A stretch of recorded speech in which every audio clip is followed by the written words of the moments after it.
A lot of dogs, a lot of dogs. I'm terrified of dogs. So I remember one of the older missionaries told me to always have a rock with me because you lean down and pick it up and the dogs run away.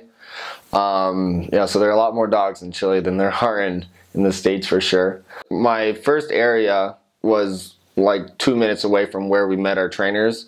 So every one of my friends, they went on a bus for like 5 hours and I just drove across the street to my house, which was horrible. Just a small dumpy house, and I was like, this is going to be a long 2 years. And it wasn't, but you know, every missionary, when you first get there, it's hard because you're kind of on your own. You don't, like my trainer, he spoke Spanish, not English, and I didn't speak Spanish, so we had a hard time communicating. So really my prayers became a lot more meaningful because that was the only one-on-one time in English I got with anybody. Other than that, president was great, obviously, super welcoming. I'd say adjusting, the food wasn't bad, it was like normal food, so I didn't have a problem with that.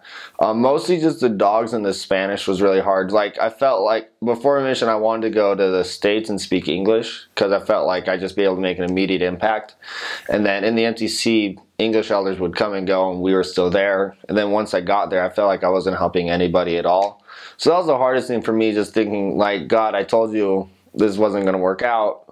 So just kind of having to trust him that Chile was where I was supposed to be and trust him that he'd be able to help me speak Spanish and help everyone. That was the biggest thing. Just I felt like I wasn't fulfilling my purpose because of my inability to speak Spanish and other things. So when I was there, there were 1, 2, 3, 4, 5, 6, 7, 8 stakes and 2 districts. The first steakhouse, like the first church-sponsored building, was in my first area actually, in Concepcion. So proud of that. It's the prettiest building in the whole world. Love it. I think Orson Pratt, he served a mission there. That's when like the church originally started in Chile, but then nobody spoke Spanish, so it really came back like the 1920s or 1930s, I believe. There are relatively a lot of Mormons in Chile, but a lot of them are inactive, as a lot of South American countries. There's only about a 10% activity rate. So a lot of missionaries, like a lot of time spent with less actives or like with their recent converts, helping them stay active. My mission in Concepcion's at the bottom of it. Concepcion's maybe 10 or 12 hours south of Santiago, which is the capital. And then it goes up to a city which is, well, I guess now, because they switched the mission boundary. So it goes up to a city called Linares, which is 4 hours on a bus. So it's just 4 hours. So it's really small. But now, since they redid the mission boundaries, there's 5 stakes and 2 districts still. Actually 6 stakes because they added another one. You get everything. I was on the ocean and in the mountains. Like you get everything. There's a lot of little farming towns that the missionaries go in. There's several branches that are only like 20 or 30 people. But in every city there's still a strong ward. The biggest ward is probably about 150 people attended every week. The bigger the city, the more Catholics there were, and then the smaller the city, the higher percentage of even evangelicals there were, or Protestants. The Catholics were more friendly just because they were more neutral about any religion. There was a huge Catholic church in the middle of every city by the plaza, but there weren't a lot of active Catholics. And then the smaller places you went to, there were more Protestants or evangelicals, and they were very active per se. They went to church like 3 or 4 times a week, and then on Sundays they'd have the band playing in the streets. So they were not more anti-Mormon, but more pro their religion than Catholics were. They believed very strongly. So there was a stigma that we wanted to teach Catholics just because they were less, not argumentative, but more open-minded about other religions. And then evangelicals really just believed in their religion, which is fine. Like we believe in our religion too, right? But yeah, so the biggest thing, the bigger the city, the more Catholics there were, and then the smaller the city, the more evangelicals there were. Everyone thought Joseph Smith was John Smith for some reason. So everyone would come up to me who wasn't a member and be like, oh, John Smith isn't a real prophet. And I was like, yeah, he's Pocahontas' boyfriend. We don't believe in him either. And I don't know if I should have done this, but I kind of was hard on him. I didn't tell him who Joseph Smith was. I was just like, oh, we don't believe in John Smith. For non-members, other than just misconceptions about the church in general, like John Smith, and I didn't get a lot of polygamy questions or a lot of blacks about the priesthood questions, just because they don't learn about it as much. It's just Mormons to them are are more of a recent thing, so they don't know a lot of the history of our church. So it's just more anti-Book of Mormon stuff than anything else.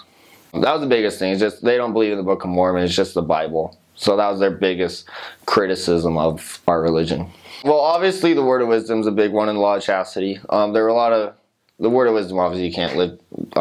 But the biggest one that we had a problem with was people living together before their mission, because Chile, the law says if you're not married, they like help pay for your housing because they want to help single parents and stuff. But that just leads a lot of people to not get married but still live together and have a family and stuff. So we'd have to get them to give up the tax break and other monetary incentives to get baptized. And also, they're not lazy, but they really love to sleep in because they work so hard during the week. A lot of them are miners. Chile's a huge mining country. So on Sunday, it's their only time to sleep. So it's hard to get them to wake up to go to church. And you had to go to church in my mission 3 times before you could get baptized. So that was the biggest thing. Like commandment-wise, just getting them actually to go to church, because their Sunday was like their only day off they got to spend with their family. And also getting them to give up the incentives of not being married to get married were the biggest 2 things we had. Yeah, so I was in Universitario, which is in the Concepcion stake. It's right by it's in the University of Concepcion, so it's like a college part of the city, which I loved. Then I got transferred to 18 in Chillán Nuble. Well, Chillán is the city, but Chillán Nuble was the stake, and then that's the stake center. Then I got transferred to Tomé, which is a city on the ocean. I actually had a baptism in the ocean in that area and in a river, so loved that. It was tight, super pretty. Then my next area was called Longaví. It's a city that's 3 blocks by 5 blocks, so super tiny. And that's in the Linares district, just about 30 minutes outside of Linares. Then I got transferred to a city called Quillón, which is another small city. It's a branch, but it should be a ward. There are about 90 people who went there. That's in the Chillán stakes. It's about an hour away from Chillán though, so middle of nowhere. And then my last area was in Curicó, so the furthest part of our mission.